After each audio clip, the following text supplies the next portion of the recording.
अरे बाप रे, बाहर तो भूत है। अरे बाबा, मुझे तो बहुत ज्यादा डर लग रहा है। अरे दीदी, तुम्हें क्या हुआ? अरे छोटे, बाहर भूत है। मैं इस खिड़की को बंद कर देता हूँ।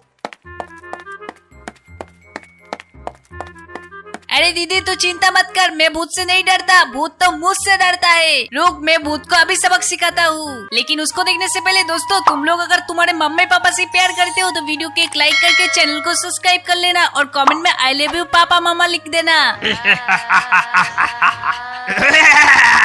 अरे बाप रे, राक्षस भागो।